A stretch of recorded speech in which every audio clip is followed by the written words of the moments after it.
Bum bum bum bum bum bum bum bum bum bum bum bum. The Peter Dislike Show.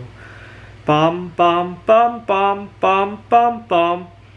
I want to thank my subscribers for praying for me by disliking my videos. Earlier tonight, I had a live stream where I asked for dislikes as a prayer, and I got 3 dislikes. What I really like is I didn't get any likes, so that's good. I made a video asking you guys to sign a petition to have Putin executed with radium-226. The anniversary of the discovery of radium is coming up. Here's a prayer request video that had 3, and a video about not eating and driving had 1 like. I really don't know what to think about likes anymore. I wonder if some people are liking my video as a form of disapproving the dislikes, right? It's really confusing, but that's what I love about asking people to leave dislikes. It makes me optimistic whether I get likes or dislikes, right? Now the likes and dislikes add to each other. They don't cancel out each other anymore, right? That's what I like about that. And anyways, I went to the art show today just to browse and network, and I talked about what kind of art I make, and I talked about how a lot of times what really kills me is the logistics of moving everything there. I work with a lot of heavy metals, and they had some cool suggestions to me, so that's great. Next week I'll hope to try and sell there and see how that goes. I still have a lot of stuff to sort out with my art. So this is one of the frames that I'm using. Unfortunately, bismuth is a little bit heavier than I had hoped, and the felt backing on this is falling apart. I'm going to have to think hard about... I'm pretty sure the bismuth's going to stick to the felt anyway. Maybe I'll just sell this as it is. It's just a little bit fragile, right? But that's alright. That's part of the fun of figuring all of this stuff out. And so I had a really good weekend. I learned that maybe I don't have to be so nice to my colleagues at work anymore, right? There's a lot of people out there. And so I learned that, unfortunately, the work environment isn't as friendly as we would hope, right? I don't know. I'm going to have to think hard the next time my colleague asks for a favor at work. I've learned that a lot of times you could be really nice to your colleagues, and the next moment when it doesn't suit them, they can stab you in the back right back, right? So for example, I had a colleague when I was in Seattle, Washington, and thank God I left Seattle. Had I stayed there, I probably would have gotten myself thrown in jail. I was daydreaming about practicing all sorts of vengeance against her. What had happened, if I can get my lighting right, I hate when my camera does this. What had happened was, okay, good. What had happened was, my colleague had needed me to fill in because she had to take care of her nephew. Her sister had gotten COVID-19. This was early on when there was a lot of uncertainty. There wasn't this injection that made you pretend that you were immune to COVID-19, right? Made people feel a whole lot better about it, right?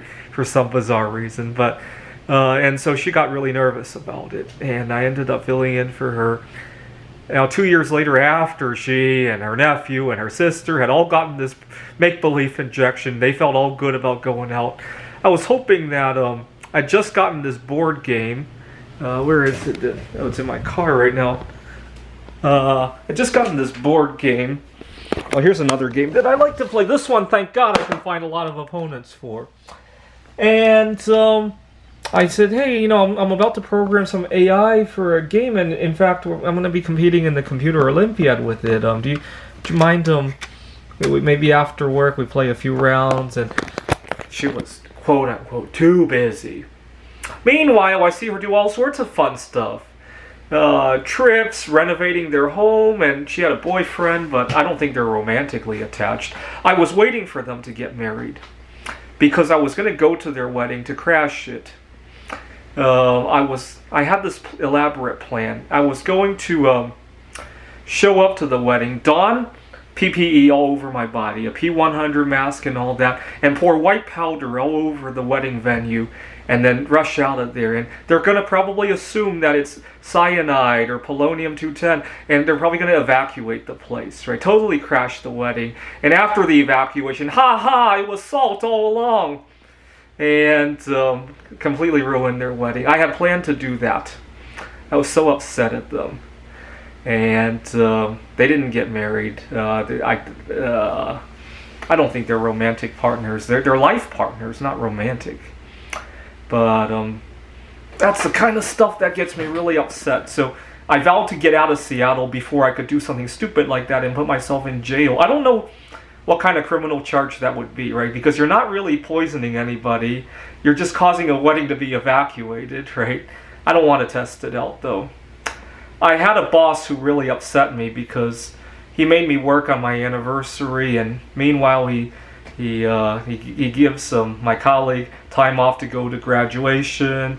Another colleague, another colleague had a niece who had an important birthday, and they all got those times off. I didn't get my anniversary off, and I had to work the next day after the conjunction of occultation of the Mars from the moon and all that.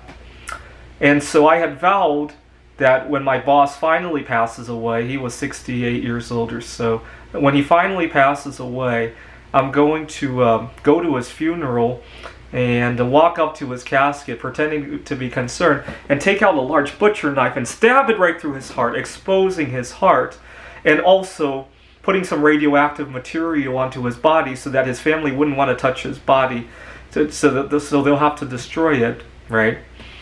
And I had vowed to do that. After I realized what I wanted to do, I thought to myself, I got to get out of Seattle before I get myself in legal trouble, not to mention all the social problems that's going to cause, right?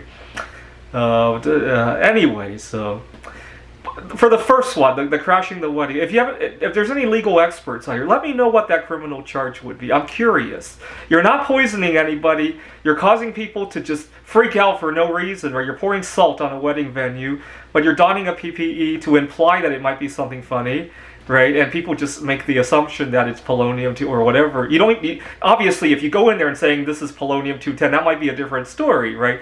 But you just pour salt, don PPE, and just walk out of there and watch everybody evacuate, panic evacuate, and wait for everybody's out there. Ha ha! It was salt all along, right? Anyway, that's why I got out of Seattle. I don't take kindly to those kind of things. This is the Peter Dislike Show. Bum bum bum bum bum bum bum bum bum bum bum bum. The Peter Dislike Show. Bum bum bum bum bum bum bum.